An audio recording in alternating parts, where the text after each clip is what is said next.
Assalamualaikum warahmatullahi wabarakatuh. Om Swastiastu, Namo Buddhaya, Salam Kebajikan, Rahayu. Sebelum itu, perkenalkan kami dari kelompok 5 kelas 12 F6 dari SMA Negeri 12 Semarang. Kita akan membahas tentang Konferensi Asia Afrika atau KAA, mata pelajaran sejarah tingkat lanjut. Selamat menyaksikan. Assalamualaikum warahmatullahi wabarakatuh. Halo semuanya, perkenalkan nama saya Muhammad Fikrata Pradana, absen 21. Di sini saya akan membahas materi saya mengenai awal mula terbentuknya Konferensi Asia Afrika atau KAA.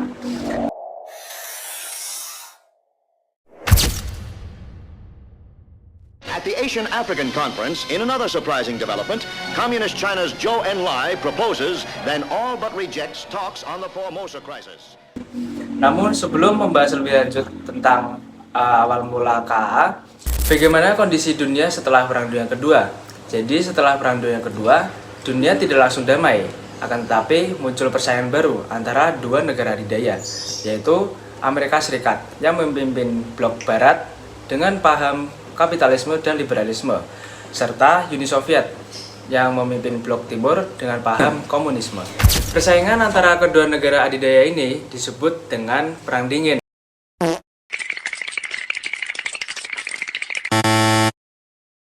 Kenapa disebut Perang Dingin? Karena perang tersebut adalah perang dalam ketegangan, tanpa persenjataan, akan tetapi bersaing dalam berbagai bidang seperti bidang politik, ekonomi, dan teknologi. Akibat dari Perang Dingin, banyak negara berkembang di Asia dan Afrika mendapat tekanan untuk memilih salah satu blok. Kondisi ini menimbulkan ketegangan dunia dan mengancam perdamaian internasional. Indonesia setelah merdeka. Indonesia yang baru merdeka pada tahun 1945 tidak ingin terlibat dalam persaingan tersebut. Oleh karena itu, Indonesia menerapkan politik luar negeri bebas aktif. Artinya, bebas yaitu tidak memihak blok Barat maupun blok Timur, yaitu netral. Aktif yaitu ikut berperan dalam menciptakan perdamaian dunia dan menyelesaikan konflik internasional. Prinsip ini sesuai dengan amanat pembukaan UUD 1945, yaitu ikut melaksanakan ketertiban dunia yang berdasarkan kemerdekaan, perdamaian abadi, dan keadilan sosial. Latar belakang Konferensi Asia Afrika atau KAA. Melihat kondisi dunia yang penuh ketegangan akibat Perang Dingin, Indonesia berinisiatif mengajak negara-negara Asia dan Afrika untuk bekerja sama demi menciptakan perdamaian dunia. Gagasan penyelenggaraan KAA pertama kali dikemukakan oleh Perdana Menteri Indonesia, Ali Sastroamidjojo. Usulan tersebut kemudian mendapat dukungan dari India, Pakistan, Sri Lanka, dan Burma yang sekarang menjadi Myanmar dalam konferensi Kolombo tahun 1954. Negara-negara Asia dan Afrika menyambut baik gagasan tersebut karena sebagian besar memiliki pengalaman yang sama sebagai bangsa yang pernah dijajah. Faktor-faktor latar belakang KAA. Yang pertama, kenangan kejayaan masa lampau. Yang kedua, perasaan senasib sepenanggungan. Yang ketiga, meningkatnya kesadaran nasional.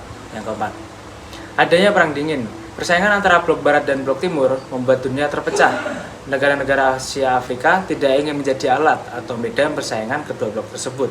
Yang kelima, memiliki persamaan dalam bangsa, agama, dan budaya. 6. Letak geografis yang berdekatan.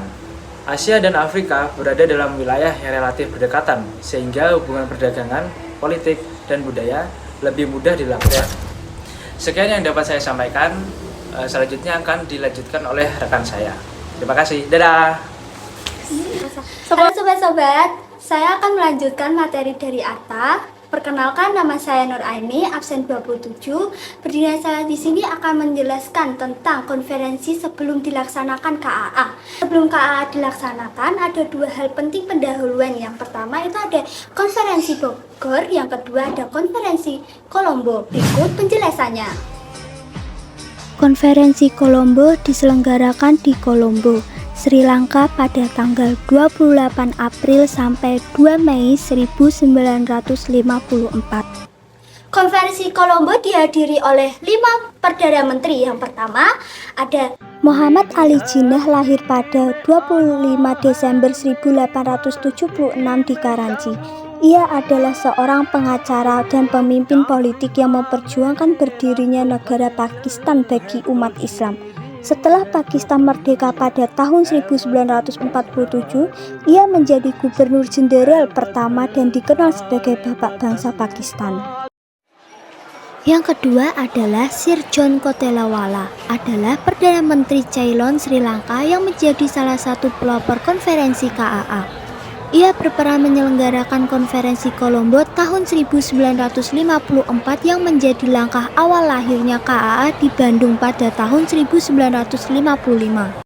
Yang ketiga ada UNU yang merupakan Perdana Menteri Burma Myanmar yang mendukung kerjasama negara-negara Asia dan Afrika. Ia ikut menggagas KAA melalui konferensi Kolombo 1954 dan berperan dalam persiapan KAA tahun 1955. Yang keempat ada Ali Sastrawamidjojo yang merupakan Perdana Menteri Indonesia yang mengusulkan penyelenggaraan KAA pada konferensi Kolombo 1954. Usulnya diterima dan Indonesia kemudian menjadi tuan rumah KAA di Bandung pada tahun 1955. Selanjutnya yang terakhir ada Pandit Jawaharlal Nehru yang merupakan Perdana Menteri India yang mendukung kerjasama negara-negara Asia dan Afrika. Ia ikut memprakarsai konferensi Asia Afrika dan berperan dalam memperjuangkan perdamaian, kemerdekaan, serta politik luar negeri bebas dan aktif. Konferensi Kolombo membahas masalah Vietnam sebagai persiapan untuk menghadapi konferensi di Jenewa. Secara aklamasi, konferensi Kolombo memutuskan untuk mengadakan KAA dan Indonesia ditunjuk sebagai penyelenggaraannya. Kelima negara yang wakilnya hadir dalam konferensi Kolombo kemudian dikenal sebagai Pancanegara. Konferensi Kolombo dikenal juga sebagai Pancanegara I. Yang kedua ada Konferensi Bogor, biasa disebut sebagai Konferensi Pancanegara II. Konferensi pendahuluan yang kedua diselenggarakan bulan Desember 1954 di Bogor. Konferensi Bogor dihadiri oleh Perdana Menteri negara-negara peserta Konferensi Kolombo. Berikut hasil keputusan Konferensi Bogor. Yang pertama ada KAA akan diselenggarakan di Bandung pada tanggal 18-24 April 1955. Yang kedua ada penetapan tujuan pokok KAA dan menetapkan negara-negara yang akan diundang sebagai peserta KAA. Yang ketiga ada hal-hal yang akan dibicarakan dalam KAA. Yang terakhir ada pemberian dukungan terhadap tuntutan Indonesia mengenai Irian Barat. Sekian dari penjelasan dari saya, selanjutnya akan disampaikan kepada rekan saya. Halo teman-teman, perkenalkan nama saya Vito Novel Fadil Putra, nomor absen 31. Di sini saya akan melanjutkan materi dari ID, yaitu menjelaskan pelaksanaannya Konferensi Asia Afrika. Konferensi Asia Afrika diselenggarakan di Bandung pada tanggal 18 hingga 24 April tahun 1955, lebih tepatnya di Gedung Asia Afrika. Dalam konferensi ini melibatkan 29 negara dengan negara pengundangnya yaitu pertama Indonesia, kedua India, ketiga Pakistan, keempat Sri Lanka, kelima Burma. Negara yang diundang terdiri dari 24 negara, yang dari benua Asia ada 16 negara. Yang pertama ada Filipina, Thailand, Kamboja, Laos, RRC, Jepang, Vietnam Utara, Vietnam Selatan, Nepal, Afghanistan, Iran, Irak, Arab Saudi, Suriah, Yordania, dan Lebanon. Negara yang diundang dari benua Afrika ada 6 negara, yaitu Mesir, Sudan, Ethiopia, Liberia, Libya, dan Ghana atau bisa disebut dengan Gold Coast. Yang dari 2 negara Timur Tengah yaitu Yaman dan Turki. Berikut ini tujuan diadakannya Konferensi Asia Afrika. Yang pertama, memajukan kerjasama bangsa-bangsa di Asia dan Afrika dalam bidang sosial, ekonomi, dan kebudayaan. Kedua, memberantas diskriminasi ras dan kolonialisme. Ketiga, ketiga, memperbesar peranan bangsa Asia dan Afrika di dunia dan ikut serta mengusahakan perdamaian dunia dan kerjasama internasional. Keempat, bekerja sama dalam bidang sosial, ekonomi, dan budaya. Dan yang kelima, membicarakan masalah-masalah khusus yang menyangkut kepentingan bersama seperti kedaulatan negara, nasionalisme, dan kolonialisme. Berikut pokok pembicaraan yang dibahas dalam konferensi Asia Afrika. Yang pertama adalah kerjasama ekonomi, yang kedua kerjasama budaya, ketiga membahas tentang hak asasi manusia dan hak menentukan nasibnya sendiri, dan keempat masalah bangsa-bangsa yang belum merdeka, dan yang terakhir menjalin perdamaian dunia dan kerjasama internasional. Saat konferensi Asia Afrika ini berlangsung, Bandung menghasilkan keputusan yang disebut dengan Dasasila Bandung. Isi dari Dasasila Bandung tersebut adalah: yang pertama, menghormati hak dasar manusia sebagaimana yang tercantum dalam Piagam PBB. Yang kedua, menghormati kedaulatan dan integritas teritorial semua bangsa. Yang ketiga, mengakui persamaan semua bangsa, baik besar maupun kecil. Yang keempat, tidak melakukan intervensi atau campur tangan persoalan dalam negeri dengan negeri lain. Yang kelima, menghormati hak setiap bangsa untuk mempertahankan diri, baik secara sendirian maupun secara kolektif sesuai dengan Piagam PBB. Yang keenam, tidak melakukan tekanan-tekanan terhadap negara lain. Ketujuh, tidak melakukan tindakan-tindakan atau ancaman-ancaman agar terhadap keutuhan wilayah ini, kemerdekaan negara lain tetap teragresi. 8. Menyelesaikan perselisihan internasional dengan jalan damai sesuai dengan Piagam PBB. Yang ke-9, memajukan kerjasama untuk kepentingan bersama. Dan yang ke-10, menghormati hukum dan kewajiban-kewajiban internasional.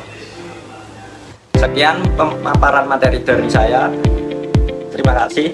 Selanjutnya akan saya berikan kepada rekan saya. Bye. Halo semuanya, saya Ainul Fathia. Saya akan melanjutkan materi dari Vito Nova. Saya akan menyampaikan dua materi. Yang pertama yaitu arti dan makna KAA, yang kedua pengaruh dari KAA. Setelah Zina Dasasila Bandung, semangat perjuangan untuk perdamaian dunia kembali ditandai dengan meredanya ketegangan Perang Dingin. Semangat KAA yang tidak memihak pada blok barat maupun blok timur memunculkan gerakan non-blok. KAA tidak lepas dari peran penting Indonesia, yaitu menjadi pelopor dan pramakasa KAA dan menjadi tempat penyelenggaraan KAA. Hal tersebut membuktikan bahwa Kabinet Ali Sastrowijoyo berhasil menyelenggarakan kegiatan yang bersifat internasional. Selanjutnya, saya akan menjelaskan makna dan arti dari KAA. Pertama, mendorong kemerdekaan bagi bangsa-bangsa Asia dan Afrika untuk lepas dari imperialisme dan kolonialisme Barat. Yang kedua, lahirnya gerakan non-blok. Yang ketiga, pencetus semangat solidaritas kebangkitan negara Asia dan Afrika dalam menggalangkan persatuan. Yang keempat, harapan bagi bangsa yang belum merdeka atau bahkan yang sudah merdeka.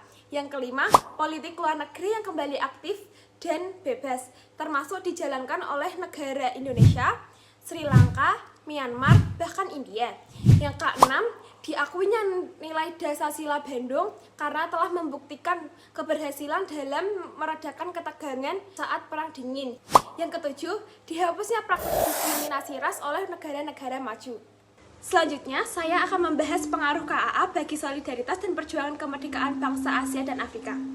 Bagi solidaritas dan perjuangan kemerdekaan bangsa di Asia dan Afrika, KAA membawa pengaruh yang sangat besar sebagai berikut. Yang pertama, pendorong bagi perjuangan kemerdekaan bangsa di negara yang umum dan di Asia dan Afrika khususnya.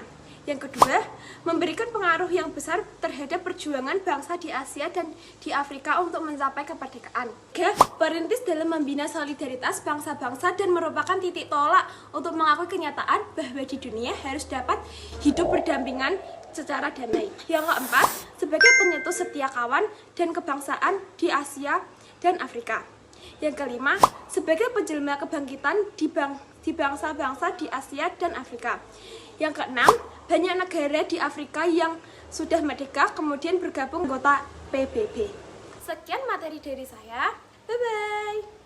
Sekian video dari kami. Semoga video ini bermanfaat untuk kalian semua. Apabila ada salah kata dari kami meminta maaf yang sebesar-besarnya. Kami dari kelompok 5 ingin mengucapkan terima kasih. Wassalamualaikum warahmatullahi wabarakatuh.